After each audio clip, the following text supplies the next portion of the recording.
कोई नहीं जानता। सीता जी जंगल गई, बगीचे में मंदिर जा रही थी। सवेरे सवेरे पुष्प वाटिका पर मंदिर था, पुष्प तोड़कर सखियां मंदिर जा रही थी। एक सखी बोली आज मैं मंदिर नहीं जाती, आज तुम जाओ मंदिर, मैं घूम के आती हूँ। एक सखी घूमने गई तो उसे ना राम और लक्ष्मण दिख गए। अरे बड़े सुंदर हैं। दौड़ी दौड़ी के सीता बाद में जाना मंदिर, पहले यहाँ आओ, यहाँ मंदिर देखो। देखो कौन है? तो जो मंदिर की तरफ जा रही थी उन्हें पहले राम के दर्शन नहीं हुए। जो मंदिर नहीं जाएंगे, आज हम घूमेंगे, उसे राम पहले मिल गए। यदि भक्ति करने से ही राम मिलता तो मंदिर जाने वाले को महत्व दिया जाता पहले, लेकिन नहीं, वो अकारण करुणा करने वाले हैं। एक सखी अलग हो गई, और वो उसका नाम क्या था जो अलग हो गई थी? जो पहले देखा था ये राम, ये सुंदर, सीता आओ आओ देखो, वो कौन थी? वो कोई और नहीं थी, वो उर्मिला थी। वो जो सखी थी ना, अलग हो गई थी, पहले देखा था राम को, वो उर्मिला थी, लक्ष्मण जी की होने वाली पत्नी।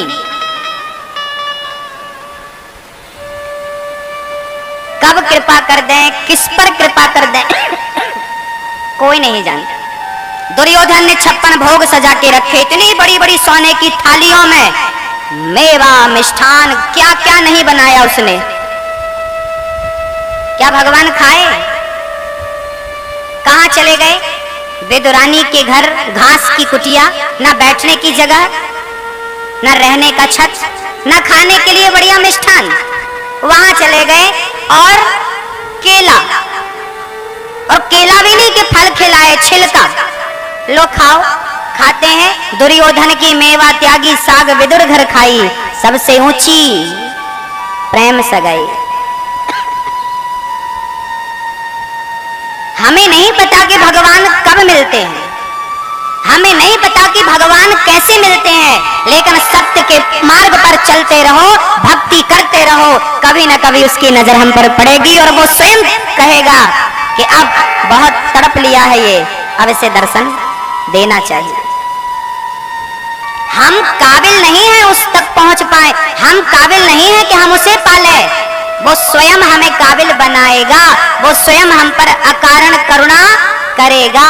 कब करेगा ये भी उसको पता है। मीरा की जवानी चली गई कि नहीं? सिर्फ जवानी गई? मीरा जैसी भक्त कौन होगी? जवानी गई, और सिर्फ जवानी नहीं मेरी माँ, पूरा बुढ़ापा, जीवन की अंतिम घड़ियां थी वो, जब वो द्वारिकाधीश के मुंह में समा गई थी।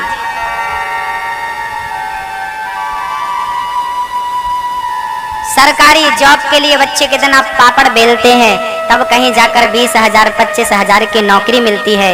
नौकरी पाने के लिए इतना कुछ करना पड़ता है, तो भगवान के लिए भी तो कुछ न कुछ करना ही पड़ेगा, तब तो कहीं जाकर के दर्शन मिलेंगे।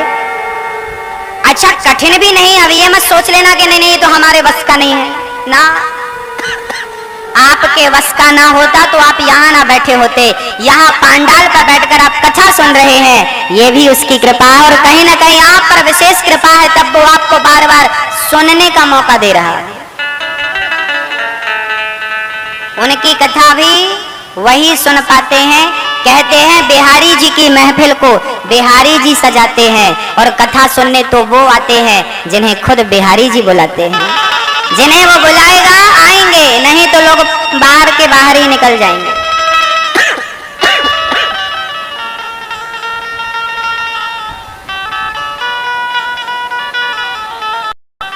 धन दौलत कुछ नहीं है, इसके चक्कर में मत पड़ना।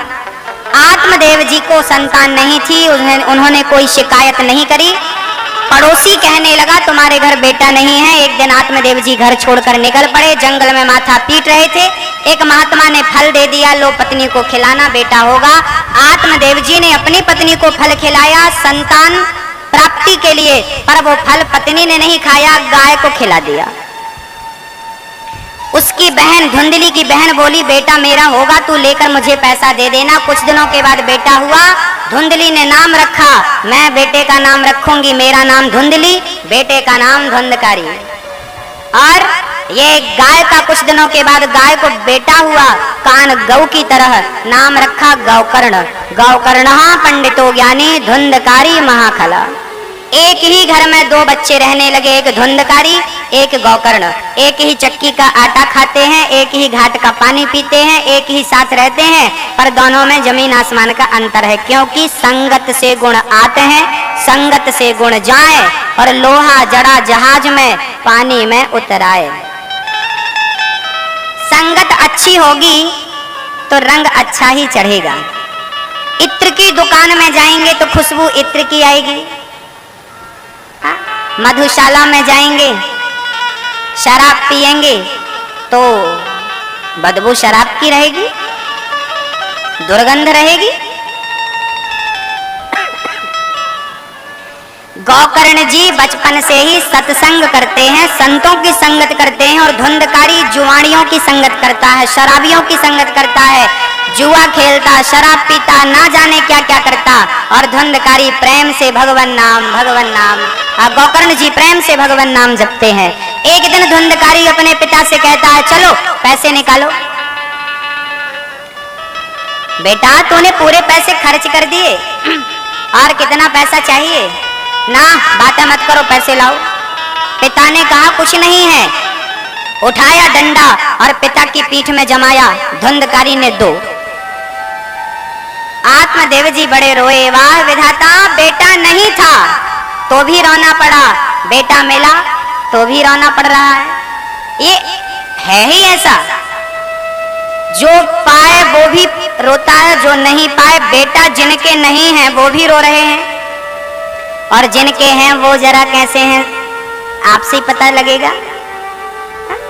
कैसे हैं? परेशान है। संसार का लड्डू जो खाए वो पछताए, जो ना खाए वो पछताए। एक भक्ति का लड्डू ऐसा है कि खाने वाला पछताता ही नहीं है। यहाँ पश्चाताप है ही नहीं, यहाँ केवल आनंद है, सुख है, बस मस्ती है, नुकसान नहीं है।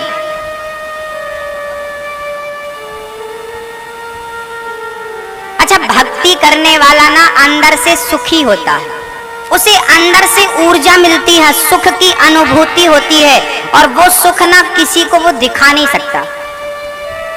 आप कहो कि भाई दिन भर कथाएं सुनते रहते हो, दिन भर माला जपते रहते हो, दिन भर भजन गाते रहते हो, भाई पकते नहीं हो, बोर नहीं होते? ना, आप बोर हो जाते हैं, क्योंकि आपका दिल दिमाग कहीं और भी लगा है, पर हमारा कहीं और नहीं लगा ना, एक ही जगह लगा।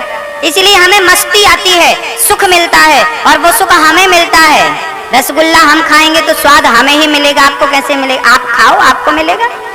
ये आनंद ऐसा है कि ये होता तो है, ना दिखता है, ना दूसरा महसूस कर पाता। गोपियां कहती है ना, ये तो प्रेम की बात है उद्धव, बंदगी तेरे बस की। यहाँ सर दे के होते हैं सौदे, आस की इतनी सस्ती नहीं है। हाँ, प्यार इतना भी सस्ता नहीं है जितना तुम समझ रहे हो। अच्छा, संसार के लोगों से प्यार हो जाना लाजमी है। संसार के लोगों से प्यार कब हो जाता है पता नहीं चलता, लेकिन भगवान से प्यार कर लेना जरा कठिन है, जरा कठिन है। ये काम सरल नहीं है। प्यार प्यार अच्छा, संसार से प्यार इसलिए हो जाता है क्योंकि संसार से हमें दिखता है कि हम इससे प्यार करेंगे तो हमें ये मिलेगा, स्वार्थ हमारा लग जाता है। लेकिन भगवान से ना कोई स्वार्थ नजर नहीं आता। कभी कभी लगता है ये देंगे कि नहीं देंगे, मिलेगा कि नहीं मिलेगा, पकड़ना छोड़ना, संकल्प विकल्प होता रहता। इसलिए ना परमात्मा से प्यार, जब तक आपको विश्वास नहीं होगा परमात्मा पर, तब तक भगवान से प्रेम हो ही नहीं सकता। क्योंकि विश्वास, जब तक किसी पर, आप पर विश्वास यदि मुझे नहीं है तो मैं आपसे प्रेम नहीं कर सकता, और विश्वास है तो प्रेम होगा। क्योंकि प्रेम के लिए विश्वास चाहिए। समझ रहे हैं भक्तों? आपका विश्वास आपके बेटे से है, आपका विश्वास आपके पति से है, आपका विश्वास आपके रिश्तेदार में है, आपका विश्वास जितना आपके लोगों पर है उतना जब तक भगवान से विश्वास नहीं होगा। इसलिए रामचरितमानस में राम जी ने कहा है 5वीं भक्ति क्या है, बोले मंत्र जाप मम दृढ़ विश्वास। जब तक विश्वास नहीं होगा तब तक प्रेम की संभावना ही। अच्छा, गोपियों को कितना विश्वास था, कृष्ण छोड़कर चले गए। हाँ कृष्ण, हे प्रियतम, हे प्रियतम, हे प्राणाधार, हे गोविंद, कहाँ चले गए छलिया, मर जाएंगे हम तुम्हारे बिना। भगवान छोड़कर चले गए। रात्रि के समय जंगल में अकेली गोपियों को, चाहती तो पास में घर था चली जाती, नहीं, उन्हें विश्वास था कि छोड़कर गया है तो आएगा जरूर, आएगा जरूर। नहीं आओगे कोई बात नहीं, हम मर जाएंगी। जब तक आप मर मिटने के लिए तैयार ना हो जाएं भगवान के लिए, तब तक भगवान का दर्शन बड़ा मुश्किल है। गोपियां तैयार हो गई, मर जाऊंगी, मिट जाऊंगी। गोपियां गोपी गीत गाते समय अंत में क्या कहती हैं, अब तो प्राण निकलने वाले हैं, निकलने वाले हैं, बस गए। तब भगवान आ गए, साक्षात मनमथा। जब तक हमारी ये स्थिति ना हो संभव नहीं है। अच्छा, प्रेम कब होगा, जब क्या होना, क्या होना मेरी माँ, मैया जी क्या होना, बोलो मेरी माँ, विश्वास। मंत्र जाप मम दृढ़ विश्वास।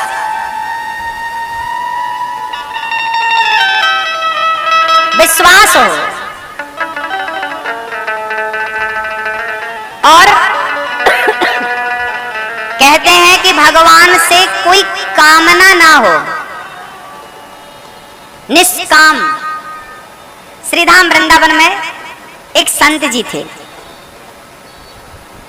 बड़ी अद्भुत चर्चा है।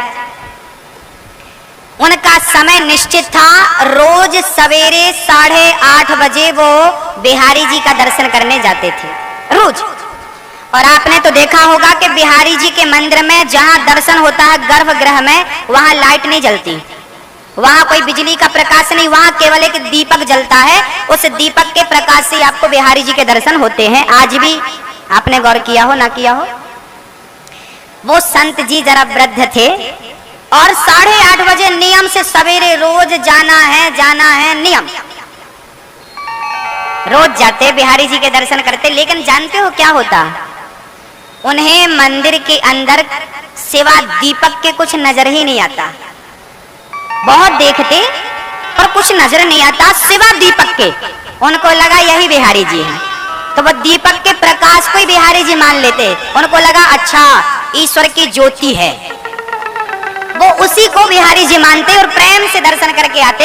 एक दिन जब बाहर आ रहे थे तो कुछ भक्त आपस में बात कर रहे थे, बोले आज देखा बिहारी जी ने कितने बढ़िया कपड़े पहन रखे, बिहारी जी के हाथों में कितनी सुंदर माला थी और कितने बढ़िया मोगरा की माला ठाकुर जी ने पहन रखी थी।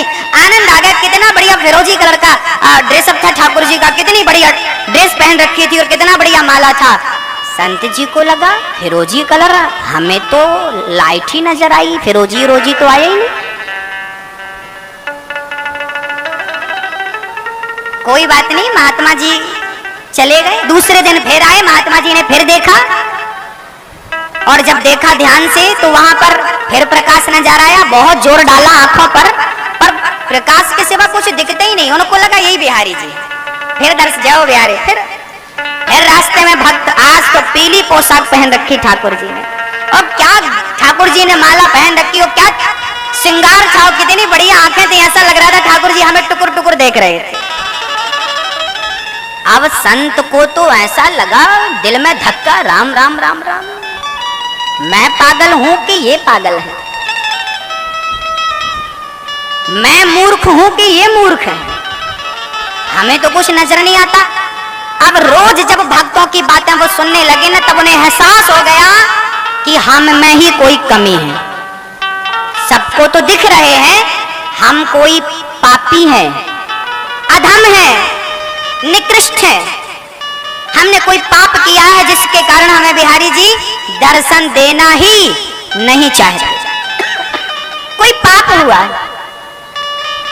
अब वो संत ना घुटने लगे अंदर से, घुटन होने। राम राम राम, कौन सा पाप किया। वो दिन भर बिहारी जी का नाम जपते और घुटन महसूस करते। आहा, क्या पाप किया। आज उन्होंने मन में विचार किया कि आज फिर जाकर देखूंगा ध्यान से। फिर गए, फिर देखा, फिर कुछ नजर नहीं आया। फिर बाहर आए तो फिर लोगों ने बातें करी, आज तो भगवान ने सफेद कलर की ड्रेस पहनी और क्या लग रहे थे। आज फिर वो घायल होके नीचे सिर करके वहां से चले गए। और कल लास्ट बार वो यमुना के पास खड़े होके प्रतिज्ञा करते, बिहारी जी आज मैं लास्ट बार आपके पास आ रहा हूं, यदि आज आपने हमें दर्शन नहीं दिया तो वापस आकर मैं यमुना जी में डूब करके आत्मदाह कर लूंगा। अब जीने से क्या अर्थ जब आप ही हमें दर्शन देना नहीं चाहते, जब आप ही अपने गले से लगाना नहीं चाहते। इन भक्तों ने कोई पुण्य किया होगा जिन्हें आप दर्शन देते हैं, जो आपके स्वरूप का गुणगान करते हैं। हम कितने अधम हैं, पापी हैं, हमें आपके स्वरूप का गुणगान करने का सौभाग्य नहीं मिला। हम अधम हैं, हम पापी। आज लास्ट बार हम आ रहे हैं, हम मर जाएंगे। अब जी कर क्या करेंगे तुम्हारे बिना। महात्मा जी जा रहे थे, आज मन बड़ा दुखी था, रो रहे थे। पता नहीं आज मिलते हैं कि नहीं। रोज तो मिले नहीं, शायद आज भी ना मिले, पर जाएंगे जरूर, आज देख लेते। महात्मा जी जैसे ही गए, रास्ते में एक कोढ़ था, पूरे शरीर में रोगी था, बड़ा कष्ट था। उसने सबसे पूछा कि भैया मेरा कोढ़ का रोग कैसे ठीक होगा। लोगों ने कहा यहाँ से 8:30 बजे को महात्मा गुजरते हैं, उनके पांव पकड़ लेना दोनों और कस के पांव पकड़ना और कहना कि महाराज आप बिहारी जी से कहो कि वो मेरा कोढ़ ठीक करें। ठीक है। कोढ़ी ने महात्मा जी 8:30 बजे जैसे ही वो महात्मा जी निकले जाने लगे, कोढ़ी ने दोनों पांव पकड़ लिया। महात्मा जी आज मैं छोड़ूंगा नहीं। अरे बेटा छोड़, मुझे दर्शन में लेट हो रहा है ना, पहले आप बिहारी जी से कहो कि वो मेरा कोढ़ ठीक करें, तब मैं पाऊं। अरे तू जानता नहीं है, बिहारी जी तो हमें ही नहीं मिल रहे, हम ही परेशान हैं। हमें बस प्रकाश नजर आता, कुछ दिखता तो है नहीं। अब तुमसे क्या कह दें, तुम जानते नहीं हो हम सबसे निकृष्ट भक्त हैं, और भक्तों में भी हमारी गिनती है कि नहीं ये भी हमें अभी तक कंफर्म नहीं हुआ। तुम हमारे पांव क्यों पकड़ रहे हो। ये भक्त ना रोज श्रृंगार का वर्णन करते हैं, इनमें से किसी का पांव पकड़ो, शायद तुम्हारा रोग ठीक हो जाए ना। मैं आपका पकड़ूंगा पांव और आप जाकर कह दो कि बिहारी जी हमें ठीक करें। महात्मा को लगा टाइम मत खराब कर, समय हो रहा, चल ठीक है बिहारी जी तेरा कोढ़ ठीक कर देंगे, जा। उसने पांव छोड़ दिया और जैसे ही पांव छोड़ा महात्मा जी मंदिर की ओर बढ़े। और जैसे ही आज मंदिर में देखा तो श्री बाके बिहारी खड़े थे, सुंदर से लाल कलर के वस्त्र पहन करके, और साथ में श्यामा प्यारी भी नजर आई, राधा रानी लाडली जू भी नजर आई। और बाके बिहारी बढ़िया बांसुरी बजा करके एक पांव को दूसरे पांव के ऊपर सजा करके और बड़ा सुंदर संभाला। आज संत जी ने देखा, वाह प्रभु आज दिखे। कहाँ थे इतने दिन से, क्यों नहीं आए सामने, क्या अपराध किया था हमने। तब बिहारी जी की आंखें गीली हो गई और बिहारी जी ने कहा, बुरा ना मानो तो एक बात कहूं। हाँ कहो। बोले तुम रोज दर्शन करने आते थे, पर आज तक तुमने कभी हमसे कुछ मांगा ही नहीं। जब आज तक तुमने कुछ मांगा ही नहीं तो हमें लगा कि हम तुम्हें अपना मुंह कैसे दिखाएं, हम अपना मुख आपको कैसे दिखाते। आज आपने उस कोढ़ी के लिए हमसे मांगा है कि इसका कोढ़ दूर कर दो, तब आज हम शक्ल लेके तुम्हारे पास आए हैं। देख लो आज हम मुंह दिखाने के योग्य बने हैं अपने भक्त को। मेरी माँ समझ लेना कि जो निष्काम भक्त होता है वो ऐसा होता है।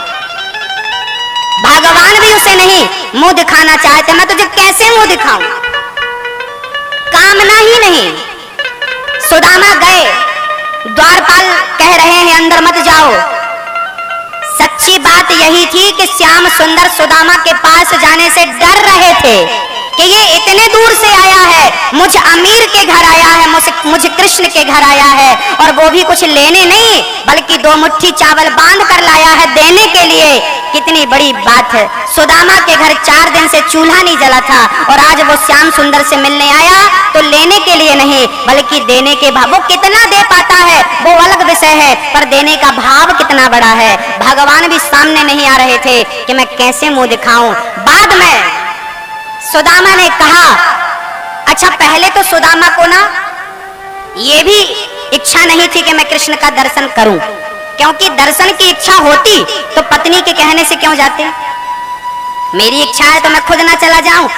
सुदामा श्री कृष्ण का नाम तो बराबर जपते थे, प्रेम तो बराबर था, भक्ति तो बराबर थी, लेकिन सुदामा ने कृष्ण को देखने की भी इच्छा प्रकट नहीं करी। कहीं मेरी इच्छा प्रकट हो देखने की और वो बिजी हो, काम धाम छोड़ के आना पड़े, वो परेशान ना हो, इसलिए सुदामा ने भगवान को देखने की इच्छा भी नहीं रखी। और जब द्वारपालों से कह दिया कि अब मेरे अंदर इच्छा है उस कृष्ण को देखने की, और जब देखने की इच्छा जाहिर करी स्वयं सुदामा ने, तो भगवान दौड़ पड़े अपने आसन छोड़ के अपने भक्त से मिलने के लिए। निष्काम भक्ति कुछ ऐसी ही होती है। इसलिए भगवान से प्रेम करो, विश्वास करो और चाह खत्म कर दो, कोई कामना नहीं। मेरी सारी इच्छाएं बिना कुछ मांगे पूरी हो रही हैं। क्या नहीं है मेरे पास बताइए? सब कुछ तो है, सब तो दिया उस बाके बिहारी ने। अब जरा चुप हो जाइए, कुछ मत मांगिए। कन्हैया तुझसे नहीं चाहता मैं कुछ, सच कहूं तो मैं भी स्वार्थी हूं, मैं तुझसे नहीं चाहता लेकिन तुझको चाहता हूं, तुझको चाहता हूं। तू मिले तो मैं आंखें फाड़ फाड़ करके तुझे देखूं, और तू ना मिले तो आंखें खोलूं भी तो किसके लिए खोलूं? हाँ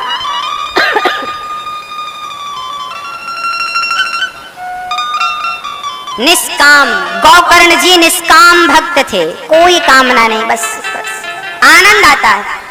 हमें तो कृष्ण का नाम सुनने में आनंद आता है, हमें तो कृष्ण की कथा सुनने में हम इस पंडाल में बैठे हैं, इसका अर्थ ये नहीं कि हम भगवान से कुछ चाहते हैं। बस कन्हैया जहाँ तुम्हारा नाम सुन लेते हैं तो घर में मन ही नहीं लगता, तुमसे मिलने को मन बेचैन रहता है, तो तुमसे मिलने आते हैं। तुम सोच रहे हो कि हमसे कुछ मांगने आए, तो ना, अपना अपने पास रखो, हमें तुमसे कुछ नहीं चाहिए।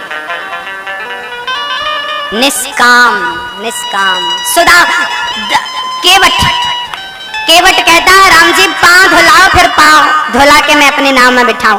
पांव धुलाया, नाव में बिठाया और नाव चली।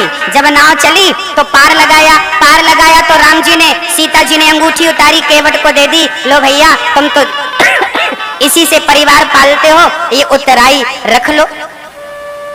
केवट जाति का केवट था, इतना समझदार नहीं था, इतना पढ़ा लिखा नहीं था, लेकिन उसके भाव समझिएगा। केवट कहता है मैं कुछ चाहता नहीं, राम जी ये अंगूठी आप रखो, मैं कुछ नहीं चाहता। हाँ यदि अगली बार फिर इसी रास्ते से आओगे ना और फिर मैं आपको उस पार ले जाऊंगा ना, तो फिर आप जो देंगे जरूर रखूंगा। मानो कह रहा है केवट कि प्रभु जाते जाते दर्शन दिया है, दास पर कृपा करना, आते आते भी दर्शन देना। हमें तुमसे कोई चाह नहीं है, बस आपके ये दर्शन आते जाते होते रहे, बस हमें और क्या क्या चाहिए? हमें आपके दर्शन चाहिए बस। श्री गोकर्ण जी भी ऐसे ही उच्च कोटि के भक्त हैं। धुंधकारी अपने पिता को मारता है और आत्मदेव जी रोते हैं, विधाता बेटे के लिए रोना पड़ा। रोना तो सबके लिए पड़ता है, बेटे के लिए, परिवार के लिए, भगवान के लिए, हाँ, पर संसार के लिए रोना ना, आंसू जरा व्यर्थ चले जाते हैं, और भगवान के लिए बहे आंसू मोती बन जाते हैं, सार्थक हो जाते हैं। इसलिए भगवान के लिए आंसू बहे तो ये आंसुओं की सफलता है। ये भी अंदर से जब निकलते होंगे ना बाहर तो बड़े प्रसन्न होते होंगे, वाह मैं सही जगह पर आया और सही जगह से बाहर निकला, सही उद्देश्य के लिए बाहर आया। ये आंसू खुश होते होंगे, वाह। गोकर्ण जी समझा रहे हैं अपने पिताजी को। गोकर्ण जी कह रहे हैं, पिताजी देहे स्थिमांस रुधिरे धिमतिं त्यज त्वं जाया सुतादिषु सदा ममतां विमुंच। गोकर्ण जी कह रहे हैं, पिताजी परिवार में उलझे हो, माया मोह में उलझे हो, देहे स्थिमांस रुधिरे, यह शरीर क्या है? हड्डी मांस धातुओं से बना हुआ यह शरीर है। ये शरीर यहीं पड़ा रह जाएगा। इस शरीर से मोह त्याग करके परमात्मा में अपना मन स्थापित करिए, यही सार्थकता है। भक्तों, समय बीतता जा रहा है ना? समय का सदुपयोग कर लीजिए। जिंदगी किराए की मिली है और किराए के घर को अपना नहीं समझा जाता। ये खाली करना पड़ेगा। किराए की झोपड़ी है, ये शरीर किराए की झोपड़ी है। एक दिन इसे खाली करके जाना पड़ेगा, लेकिन जिस दिन हम इसे खाली करके जाएं, उस दिन भगवान का दर्शन हो जाए, परमात्मा से मिल जाए, तो किराए की झोपड़ी में रहना भी सफल हो जाए। कृष्ण को पाने का मन बना लो। गौकर्ण जी ने ज्ञान दिया, पिताजी कहते हो ये पत्नी मेरी है, ये परिवार मेरा है, ये कभी आपका हो सका? अरे जब से हमारा जन्म हुआ है तब से हमारा शरीर हमारे पास है। 24 घंटे हमारी पत्नी हमारे पास नहीं होती, बेटा पास नहीं होता, परिवार पास नहीं होता, लेकिन ये शरीर साथ में होता है, पास में होता है। क्या ये शरीर हमारा हुआ? बुढ़ापे में शरीर साथ छोड़ देता है। ये शरीर हमारा था तो रोक लेते, मरने ना देते, बूढ़ा मत होने देते। ये शरीर हमारे पास होता हुआ भी क्या हमारा है? जब ये हमारा ना हो सका तो हम किसे अपना कह रहे हैं? कौन हमारा अपना? क्या वो हमारा अपना हो सकेगा जिसे हम कह रहे हैं? मेरे तो गिरधर गोपाल दूसरों न कोई, हमारा पुण्य हमारा धर्म हमारे साथ है। श्रीधाम वृंदावन में वृद्धों की सेवा हेतु एक मंदिर का निर्माण होने जा रहा है।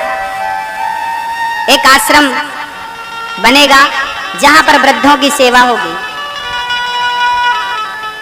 इस पुनीत कार्य में आप सभी भक्त आगे बढ़कर इस अच्छे कार्य में सहयोग करें, क्योंकि धर्म हमें महान बनाता है, दान हमें कभी मरने नहीं देता।